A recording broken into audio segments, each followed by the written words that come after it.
Assalamualaikum warahmatullahi wabarakatuh. Selamat jumpa dengan channel Hati Porang.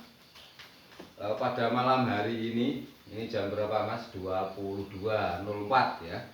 Saya kedatangan ini anak-anak muda ya, remaja ya. Karang Taruna ini pada tertarik tentang porang. Nah, malam hari ini pada datang ke tempat saya mau bertanya tentang ya sekitar porang gitu ya. Ini Mas Wisnu ya.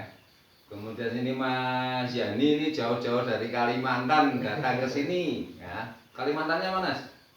Kalimantan Tengah. Kalimantan Tengah ya. Kotanya? Kotanya Palangkaraya. Palangkaraya. Kemudian ini putranya Pak Buju dekat situ ya. Oke. Monggo Mas Wisnu ataupun Mas Yani,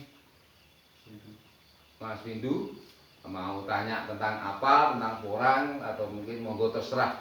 Jadi supaya nanti mau tanam itu harus tahu dulu gitu ya.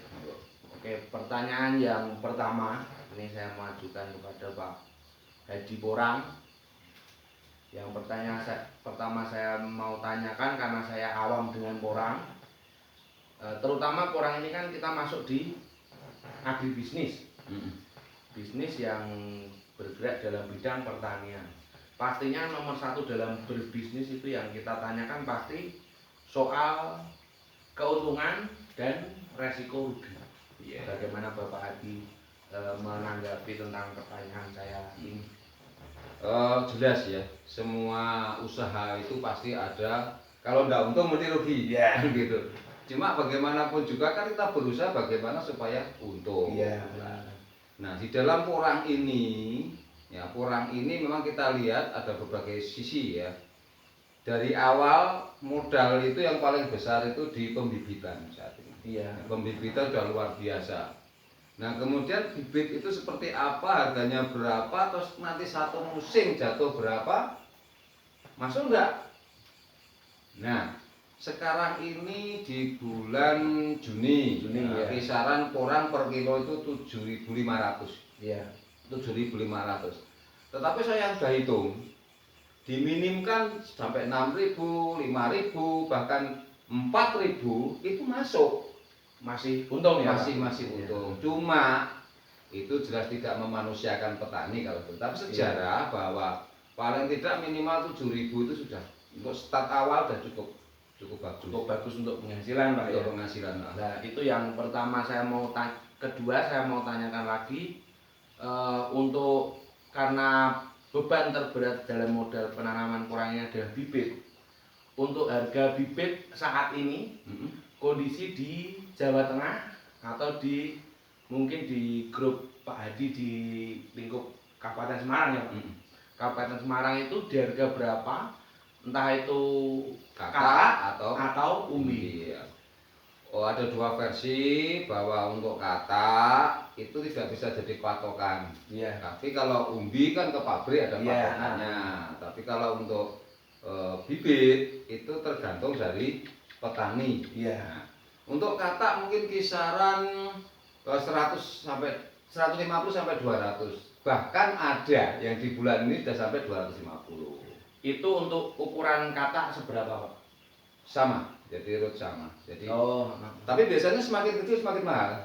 Gitu ya. Tapi kalau komunitas saya waktu kemarin itu harga kata melonjak sampai 250 sampai 300 bahkan 400. Tetap saya tekankan kalau bisa teman-teman menjual jangan lebih dari 200. Nah, ini bagus. Ini untuk misi Bapak selanjutnya, kenapa kok dalam komunitas Bapak sarankan untuk tidak menjual di angka 200 lebih. Nah, sedangkan misalkan petani kan pastinya maunya untung besar ya, Pak.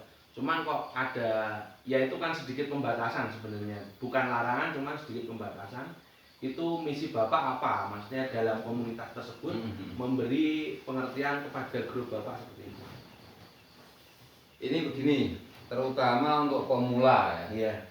Pemula itu kan tujuannya ingin meningkatkan taraf kehidupan.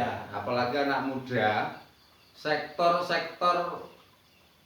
mencari pekerjaan juga sulit. Iya. Nah, salah satunya pertanian ini kan sangat tidak digemari, tidak diminati pemuda. Iya, benar. Nah, saya kepengen mengembalikan, sebetulnya kita tidak harus menjadi pegawai negeri, tidak harus pegawai kantoran, gitu loh. Tapi kalau bisa kantoran nyambi, tanam porang bagus kan begitu. Nah, misi saya satu yaitu sedikit membantu lah. Tanpa permodalan ini menjadi permasalahan, tetapi tidak membatasi, kembali pada hati kita masing-masing. Kalau mau dijual di atas 200 ya itu sudah memang hak mereka, waktu juga milik dia. Cuma himbauan kalau saya. Saya belum pernah menjual di atas 200. Oh, gitu ya Pak. Bagus sekali, ini bisa jadi contoh ya Pak buat petani yang lain. Walaupun nanti di luar itu 300, 400, tetap saya tidak akan lebih dari 200. Karena Bapak sendiri yang memberikan pengertian ke lingkup grup Bapak untuk seperti itu Pak ya. Dan yang jelas saya tidak pulaan, saya bukan bakul. Memang dari pasir dari hasil panen saya sendiri. Tata ada di situ sekarang. Oh iya. Nah terus Pak, ini kan di depan kita ini udah ada beberapa contoh ubi yang mungkin sudah ada di channel Pak Hadi Porang ini.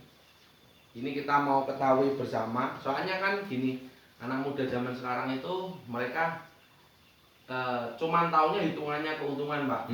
Jadi sedangkan di dunia bisnis kita harus tahu bagaimana cara meraih keuntungan tersebut kan gitu Pak ya. Ini kita mau ambil satu. Ini porang terbesar dari Pak Hadi. Bukan terbesar, ini baru nyempling. Oh nyempling ya. Nyempling. Ini sampling. Jadi di satu lokasi coba diambil dan hasilnya sudah sebesar ini. Ini usia berapa? Ini saya tanam dikatakan 2 musim bisa, 1 musim bisa, tapi saya sebut 1 musim dengan bibit umbi kurang lebih 8 on sampai 1 kilo. 8 on sampai 1 kilo. Ditanam bulan Oktober minggu kedua, terus kemarin ini bulan Mei ya. Mei saya udah dorman. Saya coba sampling untuk mengestimasi nanti panenan itu berapa batang. Oh iya, berapa dan tonasenya juga harusnya sudah terhitung sebelum porang itu diambil Pak ya. Nah terus keuntungan. Keuntungan tadi dari bibit 8 on sampai 1 kilo. Ini sekarang beratnya berapa Pak? Kurang lebih 12 kilo.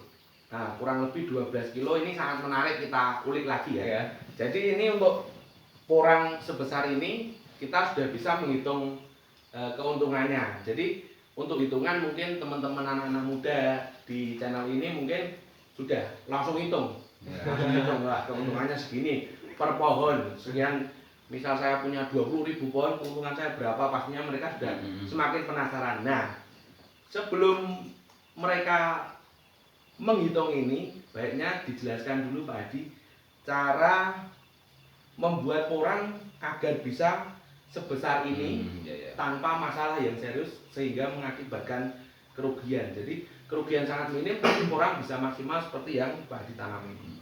Bagaimana caranya Pak? Itu caranya gini, satu, porang itu kan sama dengan pancausaha tani juga sama sebetulnya. Jadi ada pengolahan tanah, pemilihan bibit, kemudian pemupukan, peminyahan dan pemberantasan hama. Tapi lengkapi satu lagi doa. Jangan lupa Pak ya.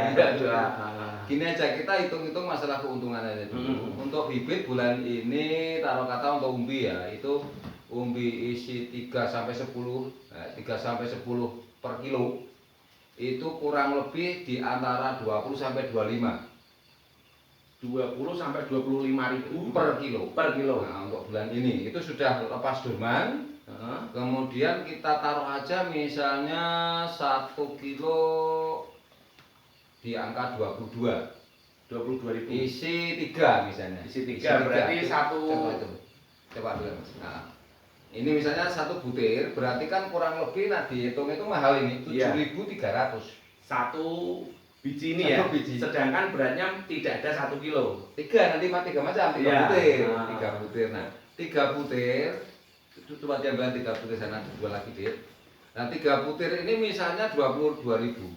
Terus kita tanam 1 musim, jadi awal hujan sampai nanti mau menjelang kemarau atau kemarau ini sudah mati.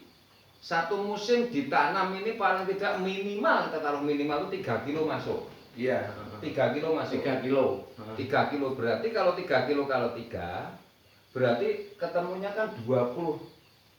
3 kilo kali 3 berarti 9 kilo ya, 9 kilo. 9 kilo sekarang kisaran di bulan ini taruh kata 7.000 sampai 8.000, taruh rata-rata 7,5 Iya. atau 7.000 aja lah.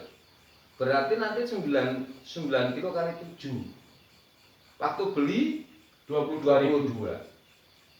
Nah, Setelah hasil ada berarti 63.000. 63.000 dikurangi 22.000.